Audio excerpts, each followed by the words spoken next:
as folks might be prepping to introduce themselves, we'll go ahead and get started as we are recording this, and I know this will be a good resource for those who weren't able to join us live today. I want to say good afternoon, good morning for some, hello. Welcome to our webinar on promoting the health and well-being of older caregivers. My name is Ariel Mather, and I am the program manager of the National Center for Equitable Care for Elders. We're joined today by a special guest speaker from MHP Salud, who I'll introduce a little bit further into our presentation. You can go to the next slide. Thanks all for introducing yourselves. We're all pretty familiar with Zoom by this point, but just to note that everyone is muted to prevent background noise, but we would love to hear from you. So if you have insights to share, if you have a question, feel free to put that in the chat box for the Q&A. All materials from this webinar will be made available to all registrants. I think we had maybe a group who may not have been able to attend live today, but want to watch it after. So everything will be sent along to registrants. And we always love to hear your feedback. It'd be great to have you fill out our brief evaluation at the end of this session. Oh, and I see Diane in the chat from Rush. We have a little plug for your model. That's great. Maybe you can give us more context in the chat when we get to that point. Wonderful. Let's go to the next slide. If you are not familiar with the National Center for Equitable Care for Elders, a little bit of information on this slide for us. Our goals as a center is to advance healthcare providers' knowledge and disseminate promising practices for providing healthcare and supportive services to older adults, to increase the amount and accessibility of healthcare services provided to older adults at health centers, and to improve health centers' responsiveness to enhance the quality of population-based and outcomes-oriented healthcare programs for older adults. So lots of links in the slide. You'll get the deck after the session closes. We'd love for you to stay connected with us, so feel free to check out our website and social media platforms. Just a quick plug from all of the National Training and Technical Assistance partners. If you are at a health center or a lookalike, feel free to take a few minutes to give us your general feedback on your training and technical assistance needs. We'd love to hear from you. It should be a short, hopefully, survey. There's a link in the chat as well as the slides. It'd be great to get your feedback. Go to the next slide. Wonderful. So as you saw when you signed up for this session, our hope is that after participating in this webinar today, you'll be able to better understand the value of caregiving and its impact on the health status of caregivers, to develop patient-centered approaches to assessing level of burden for older informal caregivers, and to hopefully be able to explain the importance of effective referrals to community supports and services tailored to the needs of older adults and their care recipients. So we'd love to start with this group before we get into any level setting information. Before we get into the topic of the day, we want to hear from you. So if you want to take a moment and either scan the QR code on the slide, or if you want to join us at menti.com and use the code, I'm sure Tiff will put that in perfect, 7295-9386. I think many folks are familiar with Mentimeter by now, but if you have not used it before, it's really straightforward. You can jump on there and it'll give you the first question when we advance to it. There's a few different ways that you can provide answers, but if you are finding any difficulties with accessing Mentimeter, feel free to put your responses in the chat box. So we'll give it, I see lots of little thumbs up in the corner. Wonderful. We'll give it one more second and then we'll go ahead to our first question. All right, let's see. All right, so how would you define an informal caregiver? This is less of a testing your knowledge and more about your own perspective and understanding of informal caregivers. So feel free to write in responses. You can write in more than one, and we'll start to see them pop up. Family and friends, absolutely. Unpaid, yes.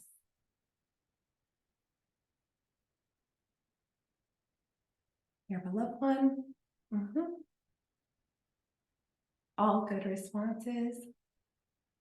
Not professionally trained. I see in the chat, informal caregiver might not have formal training, neighbor, family, or friend. Yeah, lots of unpaid, which is an important consideration for sure. Thank you all for that. Let's go to the next question. I'm curious your perspective. Again, not really a knowledge check, but what are potentially some common misconceptions about the roles or responsibilities of informal caregivers in your experience?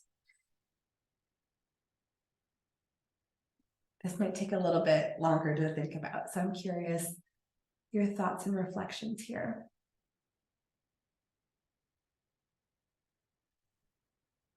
That they don't work.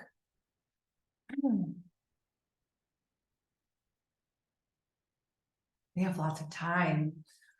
Oh yeah, not always the case. Less utility.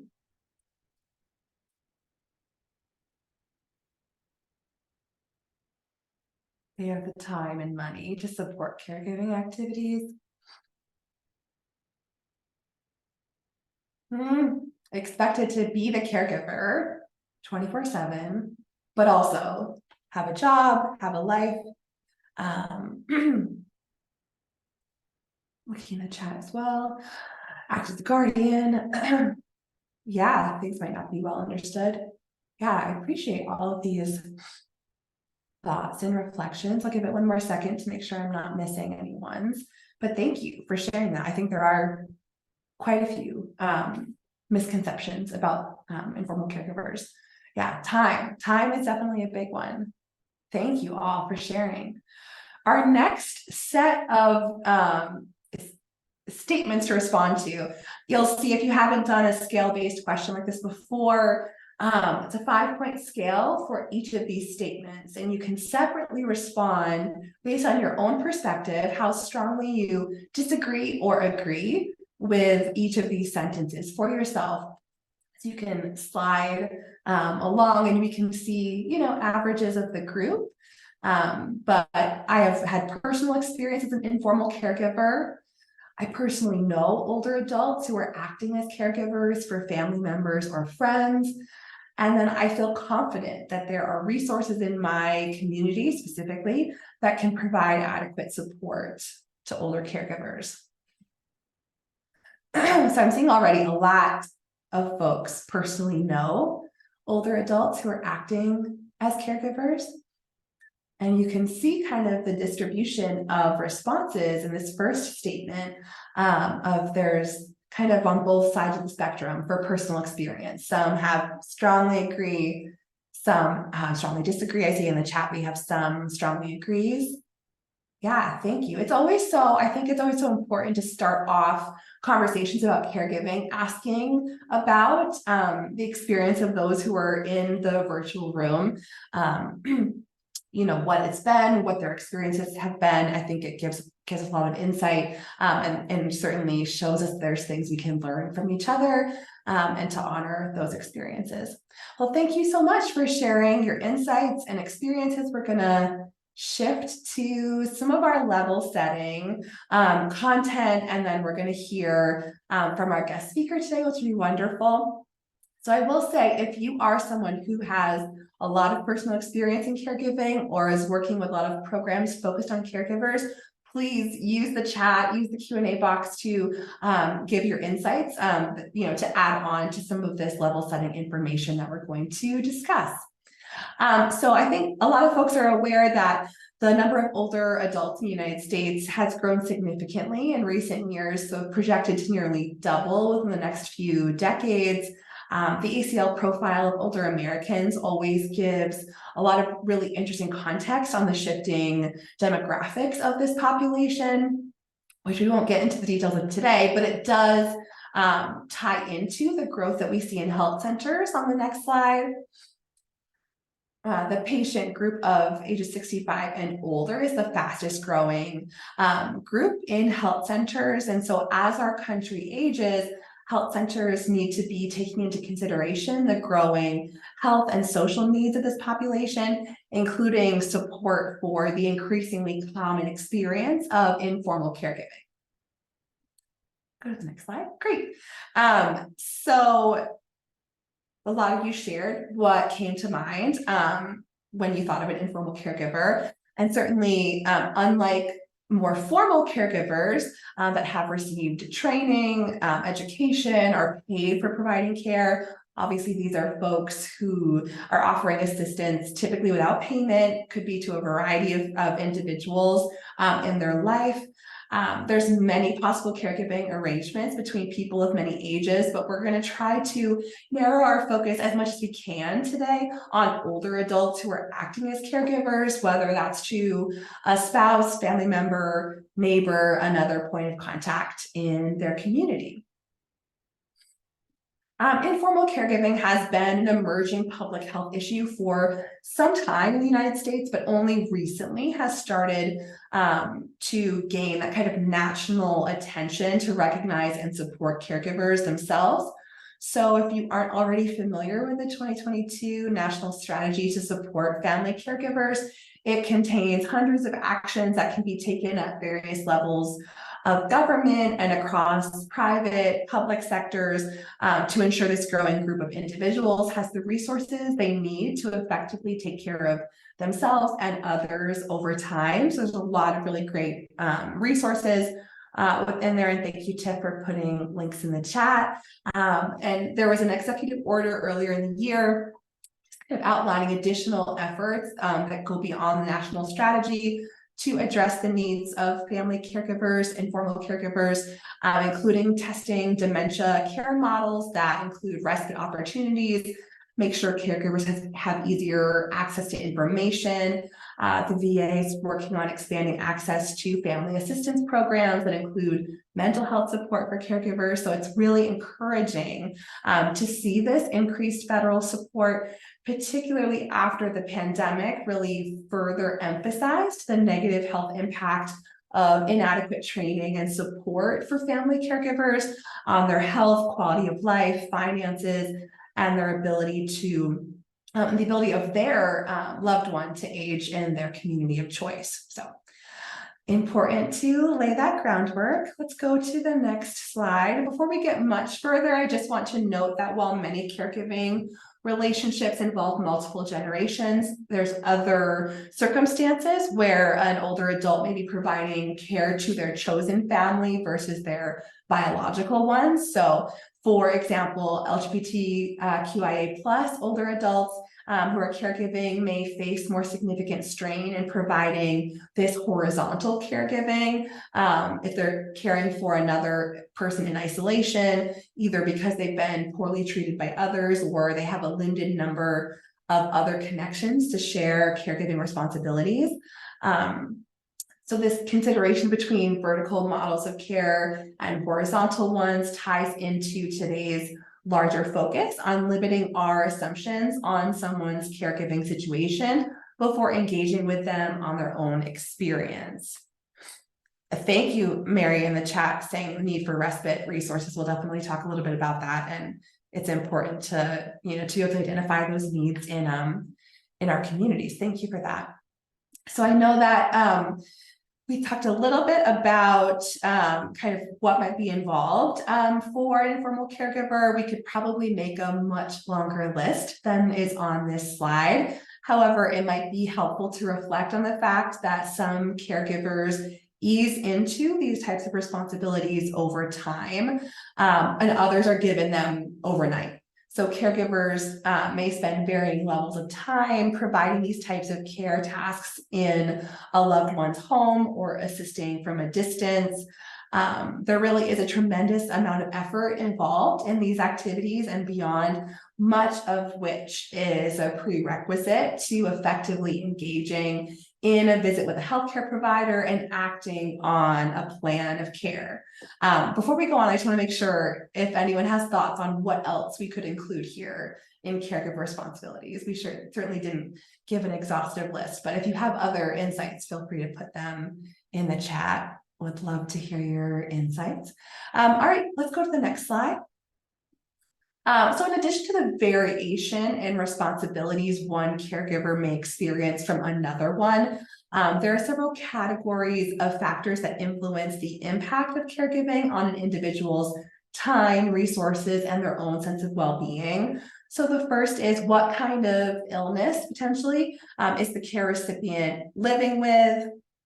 Oh, I see spiritual services in the chat. Thank you, Mary, for that. Cognitive disorders often demand more time and energy from a caregiver than some physical impairments. Conditions that change or progress over time may mean that a caregiver is experiencing a steady increase in responsibilities, which is an important consideration. Physical distance certainly impacts the types of support a caregiver can offer, and those providing for a loved one who lives usually I think more than an hour away can face some unique logistical and potentially emotional challenges. Caring from a distance may involve less day-to-day tasks, but rather the overall coordination, gathering information, identifying resources, communicating with others that are in closer proximity. Of course, on the flip side, those living with or near a care recipient might find it more challenging to balance tasks related to their own lives, in addition to the needs of others, which I know a few folks mentioned in the Mentimeter questions, which was really important to consider. And while no community setting is perfect, caregivers living in rural areas may have limited access to services that address physical, mental, social needs of both their care recipient and themselves. Rates of social isolation can increase when there's difficulty navigating your environment in some way, whether that's related to transportation or factors like extreme weather. And finally, there are a variety of histories and traditions represented in the patients that we serve, which undoubtedly influence their assumptions and perceptions of caregiving for family or other loved ones. And we'll be able to explore some more examples in detail with today's guest speaker on cultural values that impact an individual's perspective on their caregiver role. So research in the area of how caregiving impacts the life of a caregiver can be quite mixed. Many report not facing significant challenges coping with this role and may additionally cite a positive psychological impact from their experience. But there are certain subgroups within caregivers that do understandably experience more strain, especially if the caregiver is older themselves, if they're assisting with a more complicated health concern or end-of-life care, and not receiving adequate resources or education to effectively manage the responsibilities of their role. So the amount of time and resources a caregiver has available will certainly play a part in how their health and well-being is impacted. Of course, these experiences of strain and satisfaction can occur simultaneously for many caregivers and can certainly evolve over time depending on the availability of resources and support.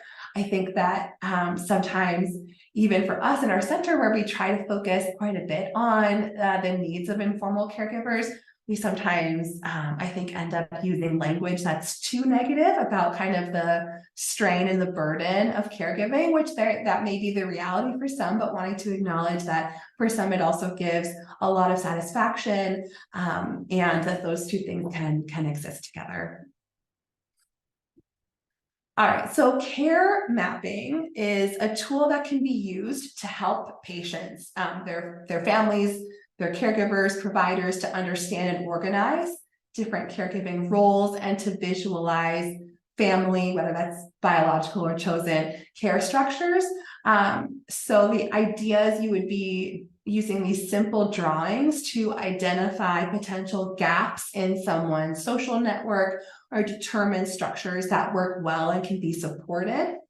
So this can be a tool that's used with a lot of enabling services staff working with older patients and their caregivers, but to start asking questions about who you're supporting, who supports you, and starting to draw this visual of an inner circle of the patient themselves. any people or places that provide consistent care or that need consistent care from the patient. And then you're going to be adding additional circles placed around the first with others that you're connected to. Further circles might indicate more physical distance or different categories of supportive connections. And then you can see lots of different arrows. They might show the direction of care or the frequency, strength of each relationship. So we are not going to take a ton of time today to talk about this tool in great detail, but do want to mention that many of our centers' activities have focused on care mapping as a valuable tool for older patients and their caregivers. So one of those things is linked in the slide in the chat. So I encourage you to check that out. Let's go to the next slide. So if you're identifying that there is a need for more support, that the experience of caregiving has had a significant impact on a caregiver. Respite care, I know, was mentioned a couple times in the chat, and it's important to understand as a concept. We're just really talking about temporary relief from caregiving tasks that could be for an afternoon or a couple weeks. It's really going to be based on your community resources, what's available, but this can be provided through in-home or community programs with some options that are volunteer-based, others are fee-for-service. The National Family Caregiver Support Program provides grants to states and territories to fund various supports that help family and informal caregivers of older adults to stay in their homes for as long as possible. So your own community's local department on aging would be the best place to explore what resources are available and any related eligibility requirements. But encouraging a caregiver to prioritize their own health and well-being really benefits the whole team, particularly in preventing further strain or experiences of burnout. So thinking about the role of health centers and other community-based organizations in engaging caregivers, if informal caregivers are an essential part of the interprofessional care team, which they are, we want to be sure that the way we engage with them is supportive and inclusive. That might begin with simply learning more about the role of the person accompanying the patient. So limiting our own assumptions and letting the caregiver and care recipient use their own language to describe their relationship. And once you have identified a caregiver, there are a variety of ways to build rapport. You see in this graphic, acknowledging their experience, offering resources, being intentional about the way care plans are put into place, particularly if there are going to be many tasks the caregiver will be engaged in. So there's a toolkit linked in the slide that we won't get too in the weeds with today, but it's a helpful resource in thinking about the way we are intentional about acknowledging this important role in the health and well-being of our older patients. All right, so when considering the needs and experiences of older caregivers, it is always helpful to explore how supporting them fits into a broader approach to make our health systems more age-friendly. As many of you are already familiar with, age-friendly health systems is an initiative of the John A. Hartford Foundation and the Institute for Healthcare Improvement, along with a few other associations, which aim to follow a set of evidence-based practices that cause no harm and are aligned with what matters most to older adults and their caregivers. So there are a lot of resources related to age-friendly health systems. If you are not familiar with it by now, I encourage you to take a look at the link in the slide, as well as there's a lot of other resources out there. But just as context for those who might not be as familiar, becoming a health center or the other organization that's age-friendly as far as healthcare goes involves reliably providing a set of 4 elements you can see on this slide of high-quality care, known as the 4 M's, to all older patients in your system. So that's medication, mentation, mobility, and ultimately what matters to older adults. So we encourage you to check out all of the resources available on this framework and consider next steps in aligning your own programs and services with these 4Ms in mind. So as we've mentioned, it really benefits everyone to ensure we're prioritizing the health and well-being of caregivers. There's a variety of ways that you can go about more formally assessing caregiver needs. So depending on your bandwidth, yeah, I'm seeing in the chat. Yes, absolutely. We'll get all the links to you after the session. The PDF will have all the links. So if don't worry about the links in the chat. If you can't get to them all, we'll make sure that you have access to them after. Awesome. So depending on your own bandwidth, and I know that there's so many different screening tools that we're often asked to use to assess the needs of our patients. So whether it's implementing a full screening tool that's specifically designed for caregivers, or if it's using something you're already assessing for, like depression, SDOH needs, and considering what kinds of community resources and supports can be offered when a caregiver screens positive for some kind of concern. So identifying these needs is always going to positively impact the health outcomes of the older caregiver as well as their care recipients. And I'm so excited that we have at least one person from the Caring for Caregivers program at Rush. So I have the next slide that highlights that. So I wish we could give you a little bit more of the floor to talk about this program, but I wanted just to highlight what a wonderful initiative this is that really aligns the needs of caregivers with age-friendly health systems. And the text on the graphic is quite small, but there's a link in the slide, and you can see that that this initiative that was implemented at the Rush University Medical Center. After identifying caregiver needs, there was a few different interventions, meeting types that could be initiated to help with those identified needs. So whether that's focused on skill building, what a caregiver needs to safely provide care to their care recipient, learning from others in that support team, what matters in that 4Ms framework is so important, and acknowledging what matters to both the caregiver and their care recipient can be so impactful as to be able to better inform individual care plans, improve communication, as well as really emphasizing the caregiver's role on a planning team, making sure that they are involved in those conversations, that they are clear about goals of care. So I see that Diane put in the, oh great, an introductory webinar. That's wonderful. Yeah, so if you want to learn more, it's the folks at Rush have a wonderful program, and I think, again, really highlights a great example about how caregivers can be better identified and supported and brought into the care of their older patients.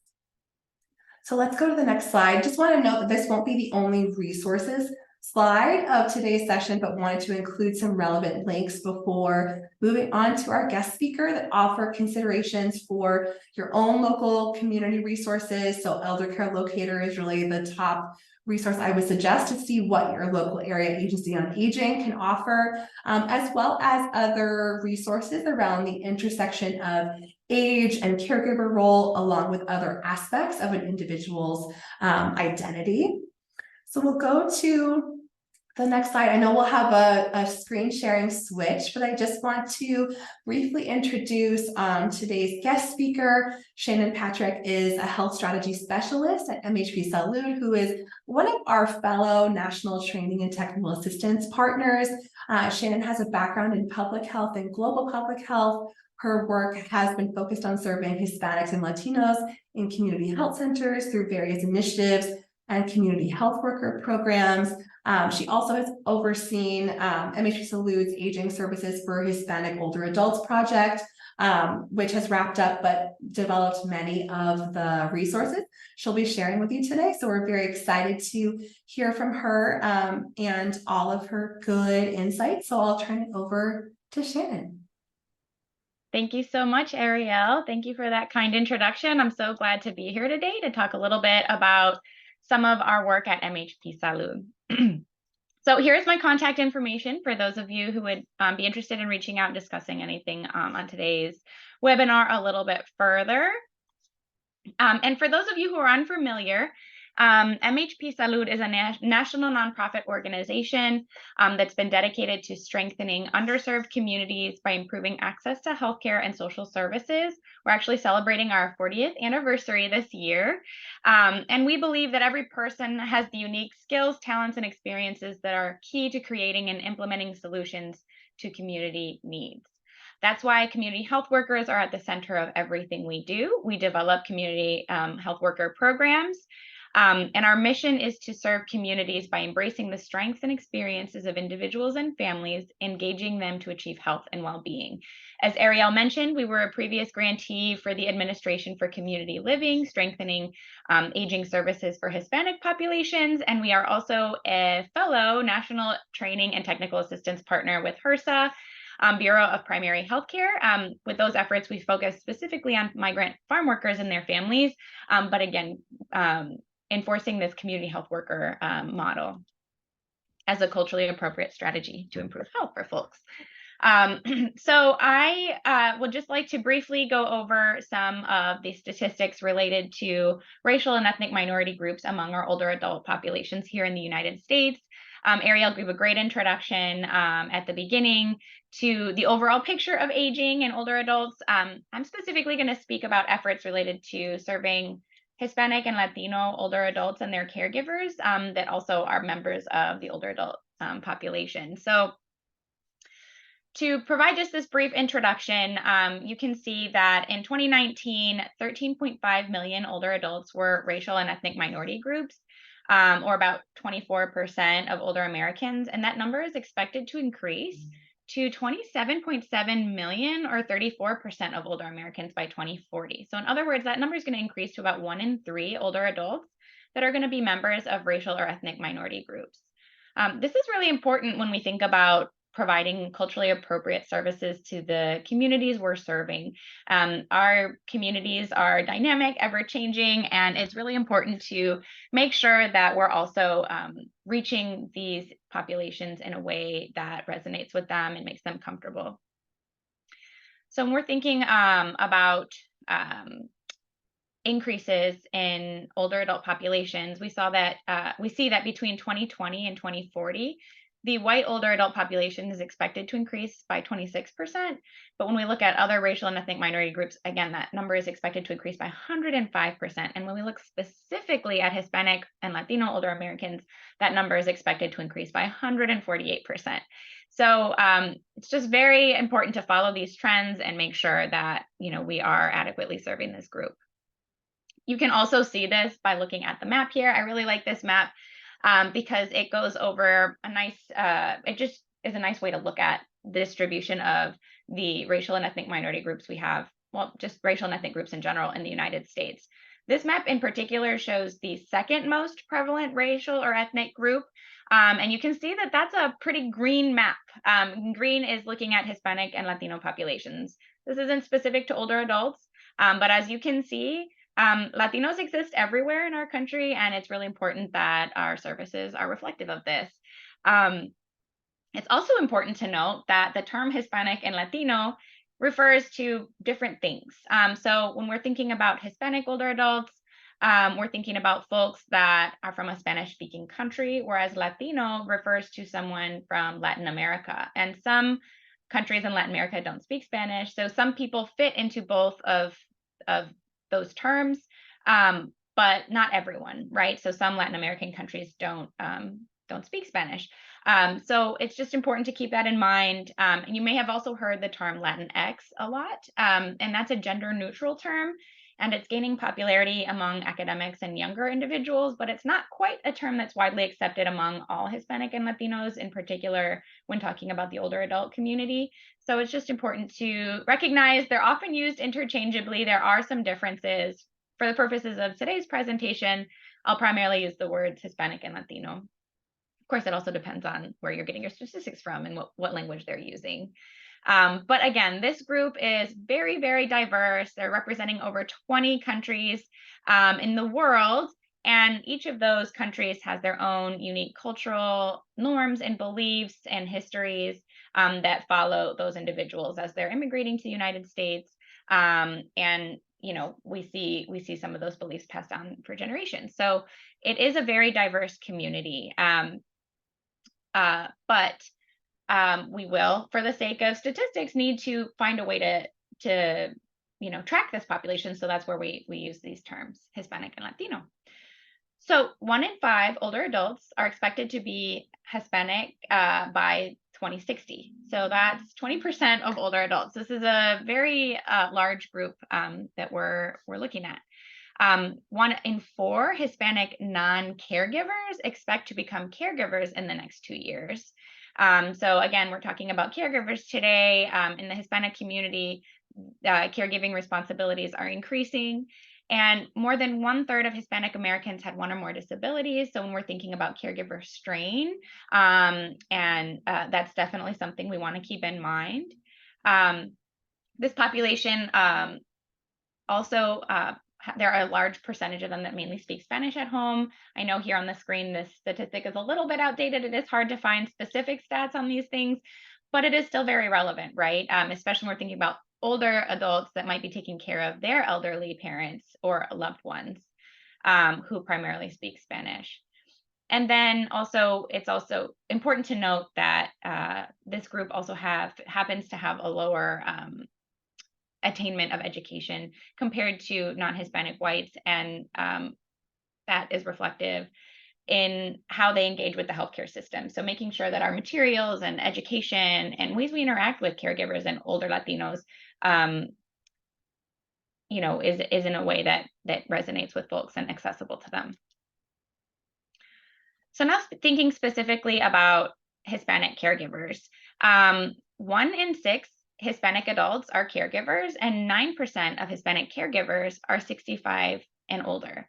So this population is growing, and it's definitely something that we should pay attention to.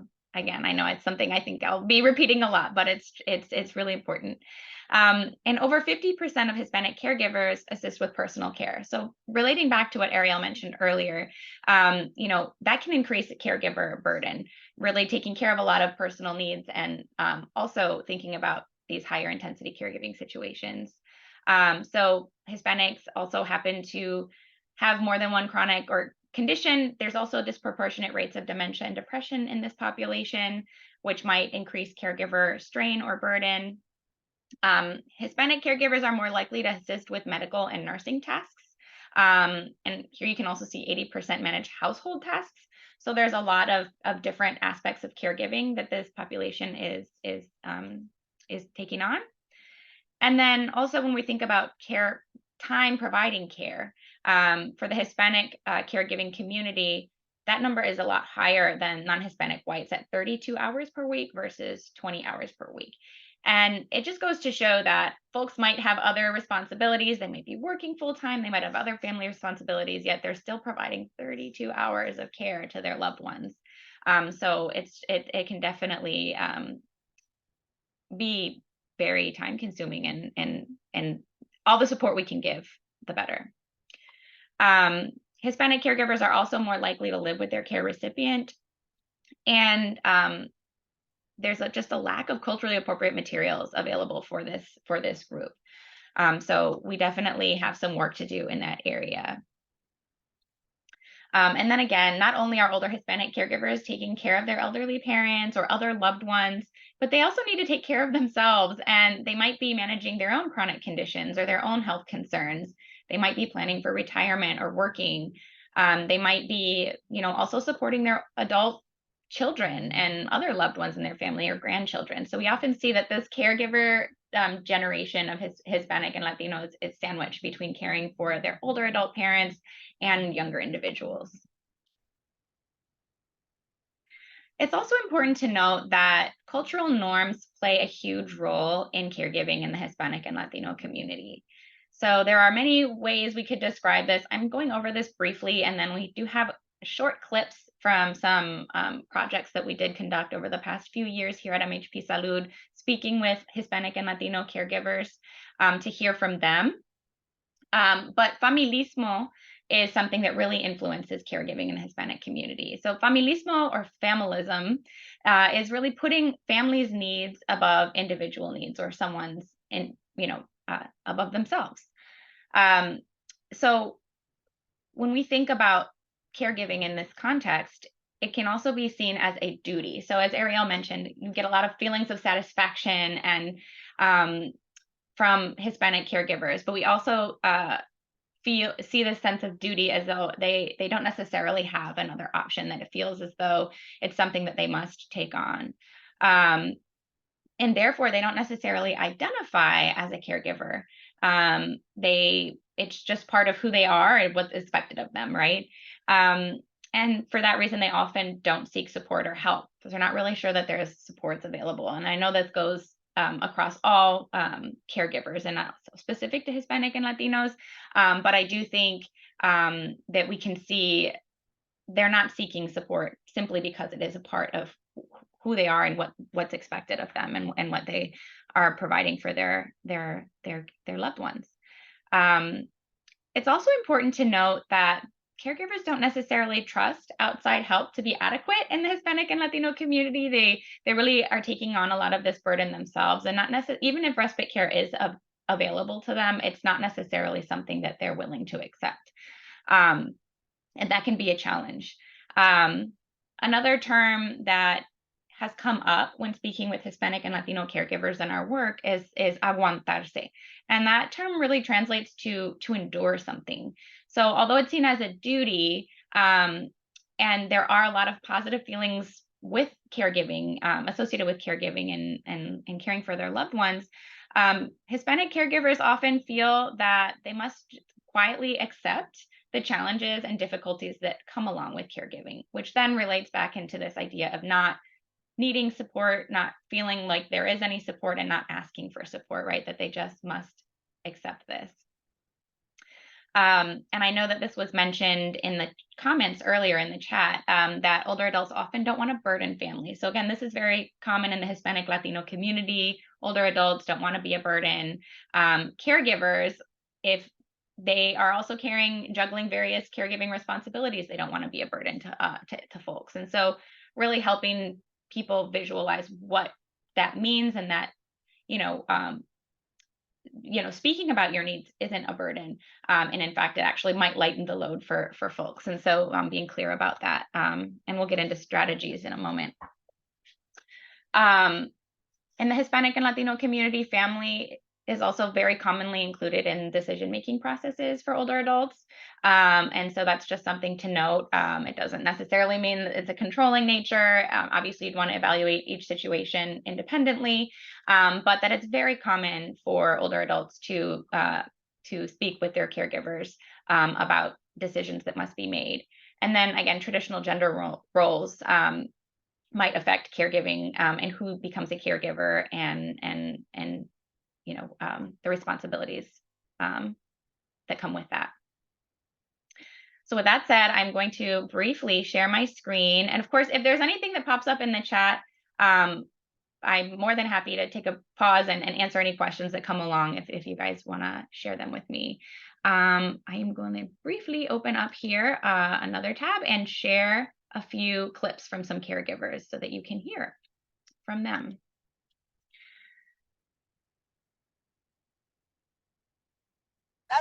So this in particular is related to the term aguantarse and needing to endure. The life handed, that's the life God handed me, so I just put up with it. That's the life. I married this man, so that's it. I'm going to stay this way.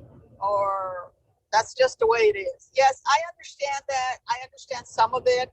I even sometimes say that to myself when I get really frustrated or upset with my husband and his medical problems and all that it requires to be a caregiver. I just think, well, that's the life God handed me. Even though I'm not a religious person because I don't attend church, but I do pray every night. Then I just say, well, that's the life handed me.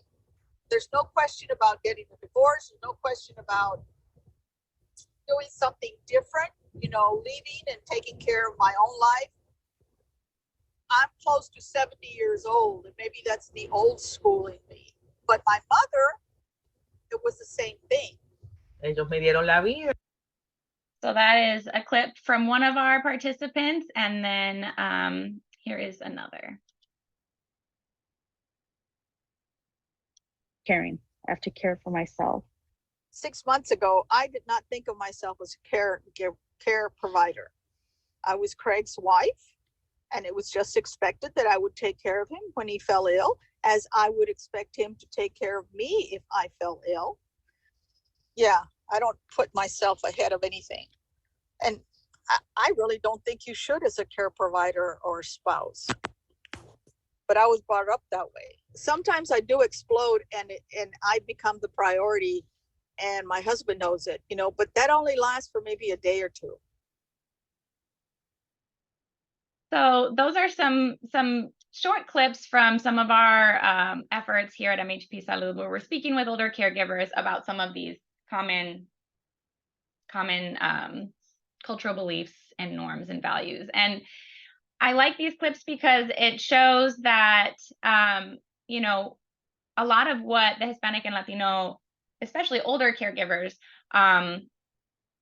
believe about caregiving is something that they learned growing up and observed from others. And when working with this older caregiver population, it's really important to think about some of these, you know, important values and relate to them when trying to support them in their role, because they might be more resistant to respite care, for example, or might be more resistant to practicing self-care, right? Because they feel that that might be selfish for them to focus on themselves. And these are just some things that might help when reaching this population.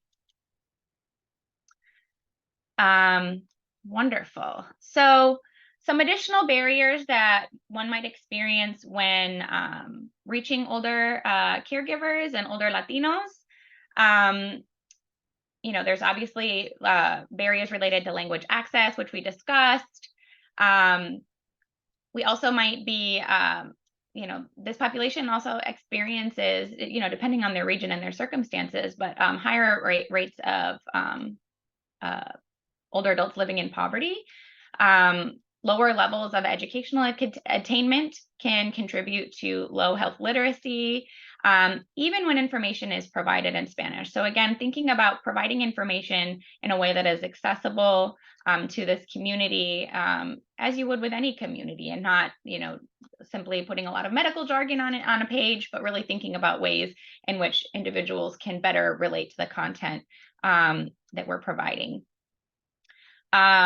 Another thing that's important to notice about this community is that there might be individuals living under one roof from a variety of different legal statuses, from undocumented to citizens, all under the same roof. And so that might affect somebody's willingness or likelihood to apply for public benefits and other supports for which they're eligible. And so sometimes a lot of the support we're providing this community might go beyond connecting them with benefits, right? And being that linkage to care and really linkage to other social services. We might need to provide a little bit more hands-on support.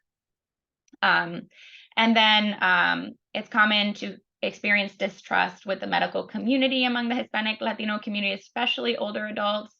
You know, this is due to an unfortunate long and dark history of unethical practices among Hispanic and Latinos, such as forced sterilizations and experiments with birth control. This population, those are just some examples, but it's common for people to mistrust in an organization. And so you might be a community-based organization or a health center, but we have to do that work in advance to build trust in order to be able to serve this community. Also,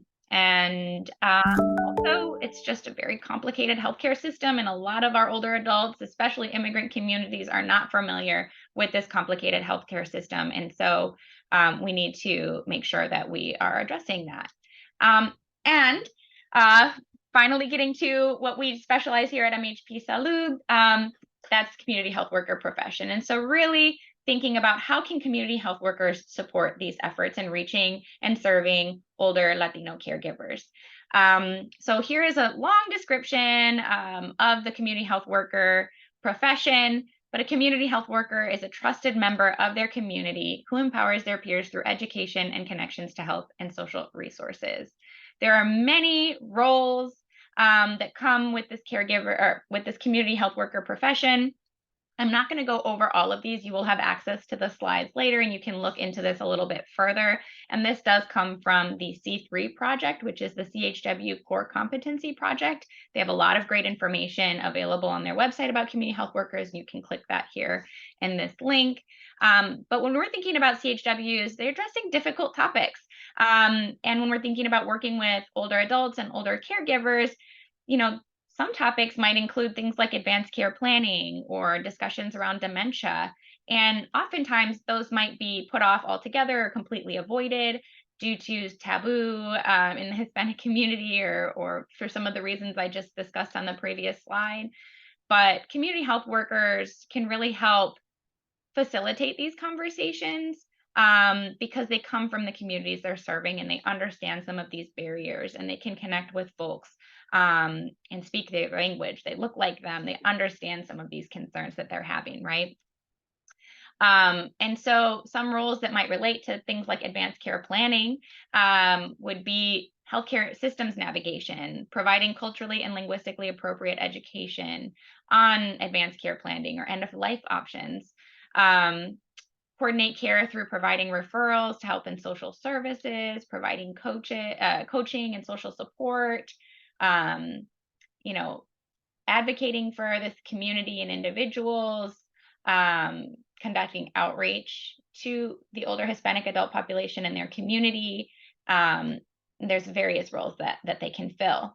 And I just wanted to note that, community health workers that supported advanced care planning discussions, for example, they resulted in improved health outcomes according to research studies, including significant reductions in seeking urgent healthcare and hospitalizations, increased comfort in discussing end-of-life goals. They were perceived as extremely helpful in the advanced care planning process, provided health education and materials in one's preferred language and in a culturally appropriate manner, and engaged patients' family in advanced care planning when appropriate. So community health workers are a great resource for providing supports, engaging with community health engaging with Hispanic caregivers or any caregivers and older adults. So it's really important to think through this. And CHWs are trained in various techniques that can support this, like motivational interviewing and various health topics. Here are some more skills that are related to the community health worker profession. Again, I'm not going to go through all of these, but it's definitely something that you'll want to look into a little bit further should you be interested in implementing your own community health worker program, be it to engage with older caregivers, older adults, or anyone in your communities. And when CHWs are doing outreach to the Hispanic and Latino older adult community, here are some strategies that they use to connect with those folks. So one, just having community health workers on your team really helps build trust with the community. They are already very involved in their communities. They're well known. They speak the preferred language. They look like the communities they're serving. And so, as I mentioned earlier, our communities are constantly changing. So we want to be making sure that our staff are reflecting those communities and that they're able to connect with folks. They also help us build relationships with individuals and other organizations in the community that can help serve our populations and our patients. They identify trusted community-based organizations, right? So they might be doing outreach and enrollment or outreach and education, or connecting folks at religious institutions, community centers, health centers, food pantries, social service providers, health fairs. CHWs are all over the place. They're not in their office necessarily behind a computer. They're out in the community and connecting with folks.